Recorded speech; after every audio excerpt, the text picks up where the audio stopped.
Ladies and gentlemen, all the way from Zimbabwe, let's give it up for Munya!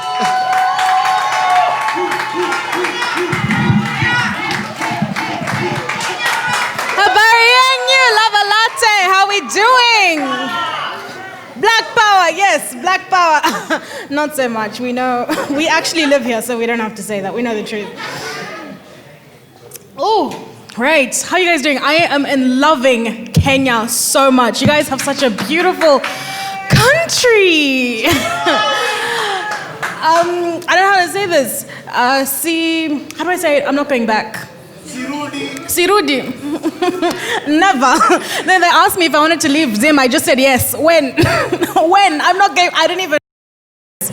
My name is Munya, and I'm a Zimbabwean. And I have to say it like that, like it's, like it's a meeting, because I need healing. I'm sick. You can always tell a Zimbabwean because they're always stockpiling things. Because we have like a constant lack. We stockpile water, we stockpile fuel, we stockpile candles, we stockpile vice presidents. Like, how do you have 7 vice presidents and you've only ever had 2 presidents? Make it make sense. Like, make it make sense. Balance me real quick. No, it's a great place. The Zimbabwean economy has actually allowed me to finally start that diet. I've been saying I would start on Monday for about 5 years, because if it's not by force, it will be by what? Fire! Amen! Hallelujah! Zimbabwean economy was like, fire! You will not eat! You will not eat! So, like before I left, like my goodbye meal, I actually had, I'm trying to be creative with it, like an Eastern European inspired dish. I had some sauteed brassica, a Laurasia, with some bite-sized, animal-friendly, protein-packed flavor bites. And by this, I'm trying... No, no, that's like a few Zimbabwean things I'm like, nah, miss me with that shit. No, but by my Eastern European inspired dish, what I'm trying to say is, actually, I had to eat ugali, cabbage, and soya, because things are not good. Things are not good. Meat has now become, like, because what they say with like a diet, it's not supposed to be like a diet, it's supposed to be a lifestyle change. Well, what's beautiful is the Zimbabwean constitution gets amended on like a weekly basis. So the lifestyle does change. It does change. And now meat is 4 days with a U to remind me that you cannot afford this, bitch. You are living what we call above your pay grade. Above your pay grade. So, like today, I'm in a good mood in Kenya because I've eaten meat every day and it's going great. It's going brilliant. So yeah, that's dinner. Breakfast, I actually like to drive by a coffee shop. Of course, I don't go inside. I just like a little junkie. And then lunch, when you live in a country with an official unemployment rate of 96%, lunch is just a depression nap. And I'm gonna give you this for free because I'm a giver. You cannot be single and lonely. You cannot be hungry. And you cannot spend money you don't have if you're asleep. Just sleep through your problems and you'll be fine. You can't feel it. You can't feel it. No, that's what I do. But I don't, like I've been researching here and like you guys don't really have like that violent and tumultuous a relationship with soya chunks as Zimbabwean have. Like to us it's like, I don't want to say poverty food, but like, how you feel about cabbage? That's how we feel about cabbage and soya chunks also. And sometimes it's one dish, and that's when things really aren't going well. So that's how I feel about them. And, I'm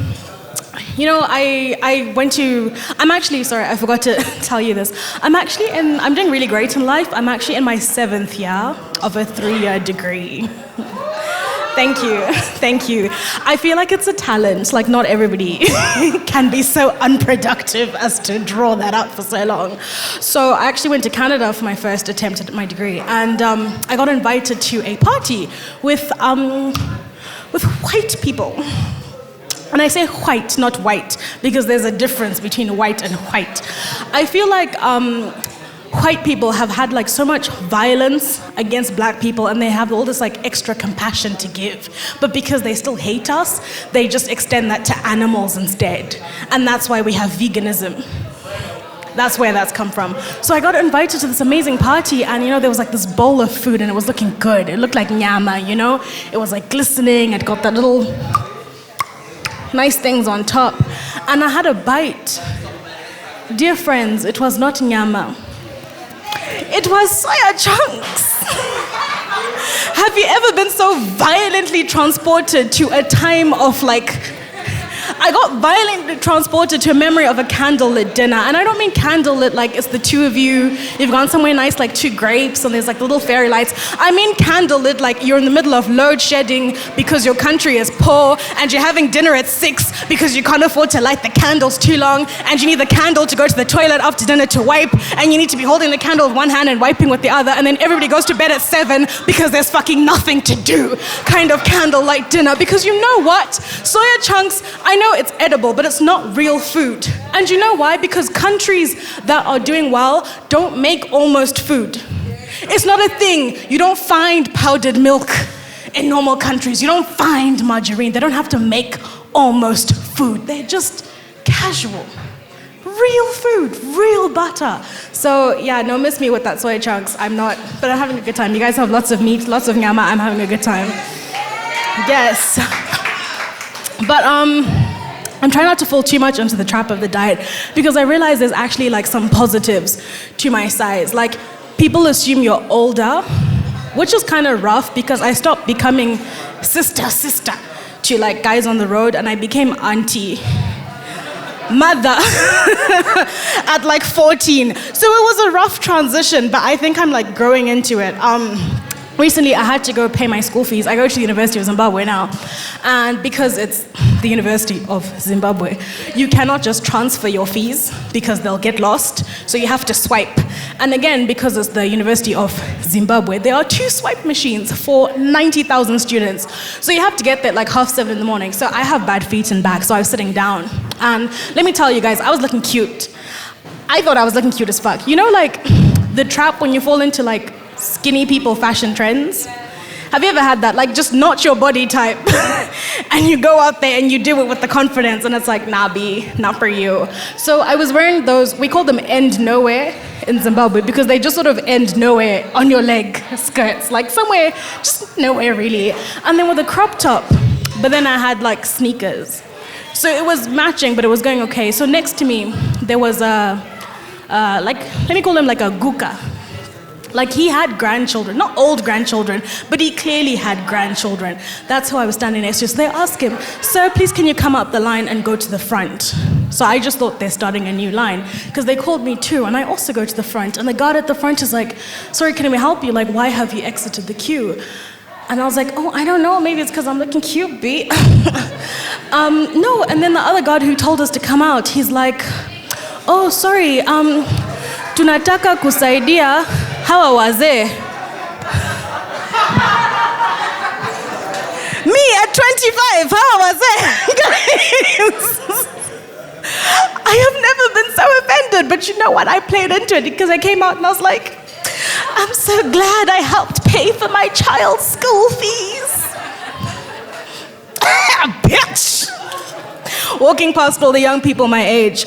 But it's rough with the dressing. Like, I struggle especially like with, I feel like girls were killing it in terms of fashion.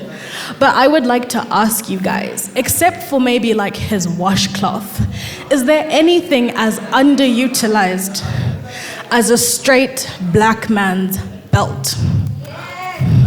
Thank you. You understand what I'm talking about. You understand, like, why do you guys pay so much money for like a Gucci belt and then wear it as low as the bar is for you in society?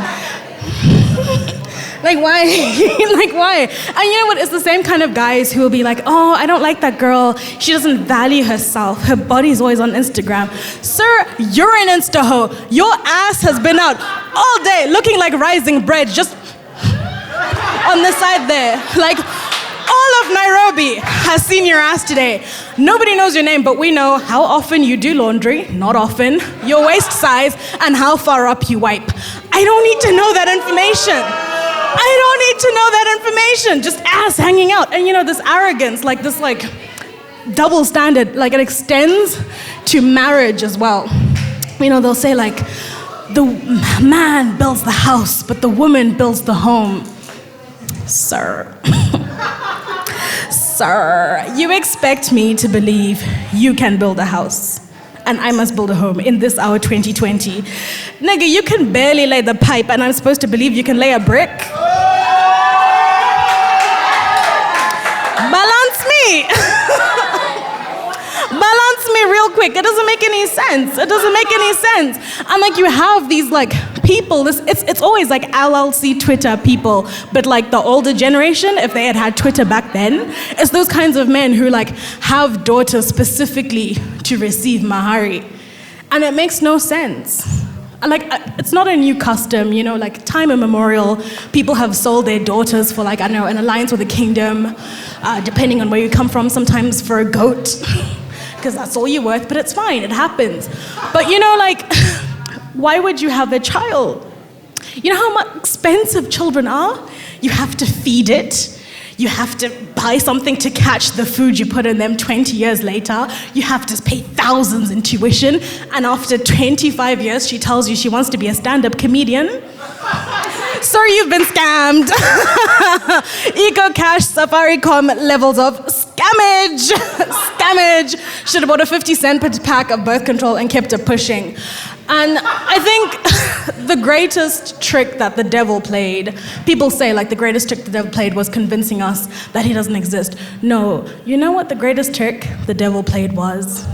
Is convincing us that us women, we are gossips and thirsty ass hoes. When in reality, it is you men who are the thirstiest, gossiping ass hoes there are. And you know why I know why that's true? It's because I had this realization a few weeks ago.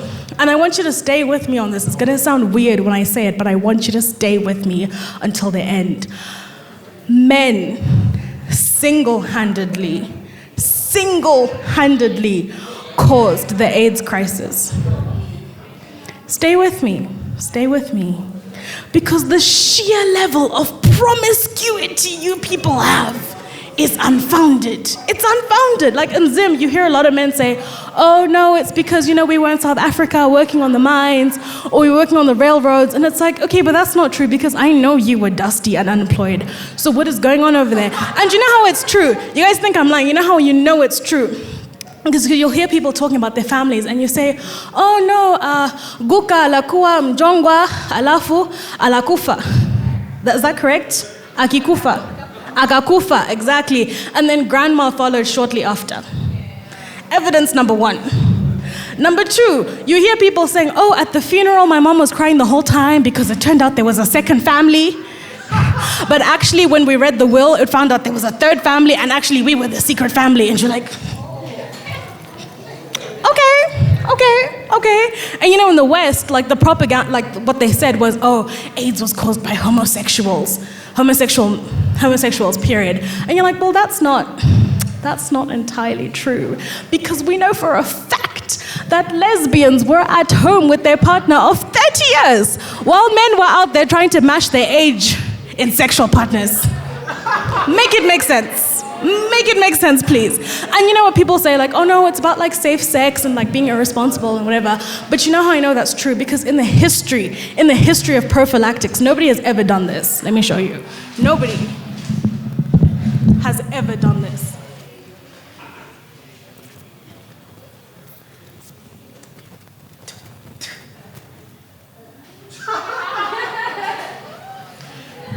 Nobody does that, okay? It is not about safe sex. It is not about responsibility. We just need to accept that it was, and my last piece of evidence, right? So the theory, the prevailing theory is that somebody fucked a monkey and that's how we have AIDS. And we know, okay, this is a theory from white people and we know they think that we did it because they think we're basically the same as monkeys. It is what it is, whatever. Now, I want to ask you, somebody fucked a monkey. You think a woman did that? You think a woman did that?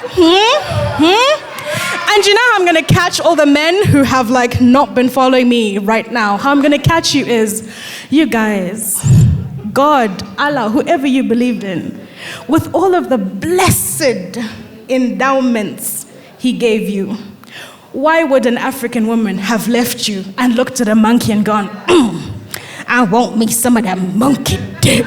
Why? We didn't do it. We didn't do it. All right, thank you guys so much, Nairobi. You have been amazing.